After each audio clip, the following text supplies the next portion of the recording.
You're right. Using the Aufbau principle and Pauli exclusion principle, I've placed the 10 electrons in the lower 5 molecular orbitals. I've also labeled the molecular orbitals as pi 1, pi 2, 3, 4, 5, and then pi star 6, star to indicate that the orbitals above the energy of the starting p orbitals are antibonding, so pi 6 through pi 10. So you see that the HOMO is pi 5, so this is the HOMO, or highest occupied molecular orbital. The one just above it is the lowest unoccupied molecular orbital, or LUMO. I've drawn out 2 sets of 10p electrons to get us started in drawing our molecular orbitals. I'll use red to indicate positive phase, like this, and I'll leave the negative phase as white. So let's draw the HOMO first. The first thing we need to know is how many nodes the HOMO has. Remember that the number of nodes starts at 0 for the lowest energy MO and increases by 1 for each subsequent higher energy molecular orbital. So the HOMO has 0, 1, 2, 3, 4 nodes. 4 nodes will break the pi system into 5 groups. So, since we have 10p orbitals and we're breaking it into 5 groups, we'd expect there to be 2 p orbitals between each node. So let's draw them in.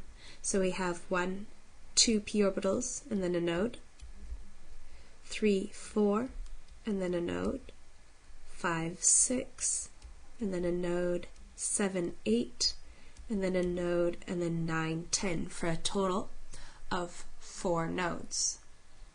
Now we can draw in the phases. We'll start with the positive on the top. So let's color that in. The next orbital will be the same, and then we hit a node, so we flip the positive phase down to the bottom. So the next 2 have the positive phase on the bottom. Then we hit another node and flip back to the top, a node and flip back down to the bottom. We have a node and flip back to the top. And that is our HOMO. Now there are an even number of nodes, so we'd expect the p orbitals on either end to be in the same phase as they are. They both got positive on top. We'd also expect this MO to be symmetric. Pause the video here and convince yourself that this is the case. Now, let's draw the LUMO. The LUMO is 1 above the HOMO, so we'd expect it to have an additional node, so 5 nodes. Nodes are spaced symmetrically about the center of the pi system, so with an odd number of nodes, one of those nodes is going to be down the center. So let's draw that in. So 1, 2, 3, 4, 5, here's the middle, so we're going to have a node down the middle. The other nodes will be spaced equally from the center. So 1 will be 2 to the right, so 1, 2, there it is. Another 2 to the left, 1, 2. The 4th node will be 2 more to the right, 1, 2, there it is. And the final one will be 2 further to the left, 1, 2. So there are our 5 nodes. Now we can fill in the phases just as we did below. So we'll start with positive on top. We hit a node right away, so we flip down to the bottom, then stay on the bottom. We hit a node, so we flip up to the top, stay on top. Then there's a node, so the next 2 are on the bottom, then a node, the next 2 are on the top, and our last node, so our final p orbital has the positive phase on the bottom.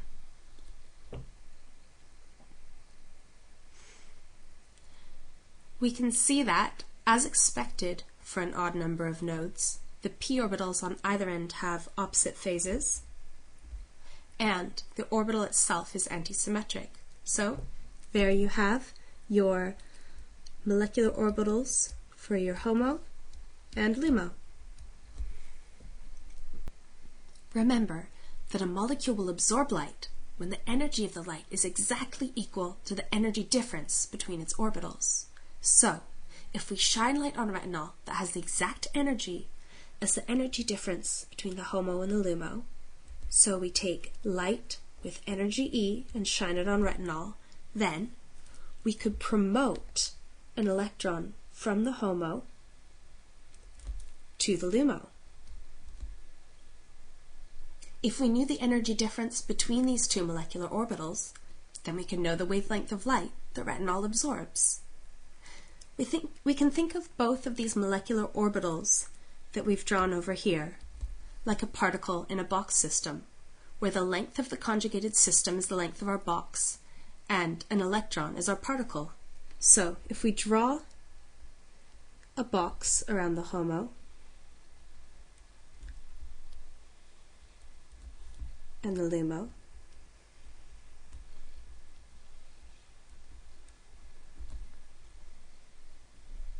we can see that we can draw waves that match up with the phases and nodes of the molecular orbitals we've drawn. So, start from here, we go positive to negative, positive, negative, positive. And up here again, we start at positive, then negative, and positive, negative, and positive, and end on negative. The HOMO is the pi5 molecular orbital, so it's the n equals 5 energy state, and the LUMO is the pi star 6, so it's the n equals 6 energy state. Now we already know from chapter 7 how to calculate the energy of such particles in a box. In chapter 7 we derived equation 7.12, and that told us that the energy of a particle in a box is equal to n squared, where n is this energy level, multiplied by h squared, where h is Planck's constant, over 8 times m, where m is the mass of the particle, in this case the mass of an electron, multiplied by L squared, where L is the length of the box. In this case, L is the length of the conjugated pi system. So, let's put this all together to calculate the energy difference between the HOMO and the LUMO for retinol. We can calculate the energy difference between the HOMO and the LUMO using equation 7.12. So the energy difference is equal to the energy of the LUMO minus the energy of the HOMO, which is just the energy level squared of the LUMO minus the energy level squared of the HOMO, multiplied by Planck's constant squared, over 8 times the mass of an electron times the length of our box squared. Now we know n, because that's just the energy level from the molecular orbitals. We know Planck's constant. We know the mass of an electron, so all we need to know is L. Now models show that the distance between this carbon here and this carbon here, which are the two ends of the conjugated system, is about 10.3 angstroms. Now wave functions don't end right at those nuclei, they continue on a bit, so the box might actually continue on past and continue on past here. So we're going to add about 0.7 angstroms on for each end, so we'll estimate our box length as approximately 11.5 angstroms. So we're going to estimate this distance as 11.5 angstroms. So now we can fill in our numbers. So we have this is equal to, so n of the LUMO is 6, so that's 6 squared, minus n of the HOMO is 5, so that's 5 squared, multiplied by Planck's constant, which is 6.626 times 10 to the negative 34 meters squared kilograms per second, and that's all squared, over 8 times the mass of an electron is about 9.109 times 10 to the negative 31 kilograms, multiplied by our length. So 11.5 angstroms, that's equal to 11.5 times 10 to the negative 10 meters. So 11.5 times 10 to the negative 10 meters, and that's squared. If we put that into our calculator, we get our energy difference as about 5.01 times 10 to the negative 19 joules. So if we want light that will be absorbed by retinol, we need it to have the same energy as this energy gap. So this energy gap needs to be equal to Planck's constant times frequency. Now we know that frequency is equal to the speed of light over the wavelength of light, so this is just equal to Planck's constant times the speed of light divided by the wavelength of light. So if we rearrange this equation here and solve for lambda, which is the wavelength, we have that lambda is equal to Planck's constant times the speed of light divided by our energy difference that we calculated above. So let's put in the numbers again. So Planck's constant is the same as above, 6.626 times 10 to the negative 34 meters squared kilograms per second, multiplied by the speed of light, which is about 2.998 times 10 to the 8 meters per second, and that whole thing divided by our calculation above, which is 5.01 times 10 to the negative 19 joules. That is equal to about 396 nanometers. So that means that retinol absorbs light that has a wavelength of 396 nanometers. So let's see what that means.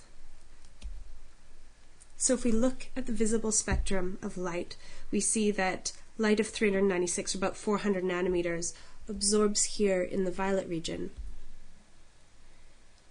Now if we have light absorbing in the violet region, as I've shown here, we'd expect what we primarily see is what's opposite in the color wheel, in this case, yellow. And that's exactly what we see. Here's a picture of retinol, and we see that it's a pale yellow color.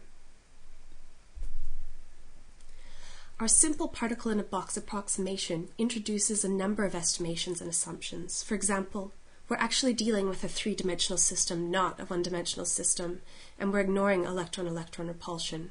So when we get to bigger systems, we can't use this simplistic model to accurately predict absorption wavelengths. However, it's pretty amazing that despite these approximations, we're able to use what we've learned about molecular orbitals and particle-in-a-box calculations to successfully predict that retinol is yellow.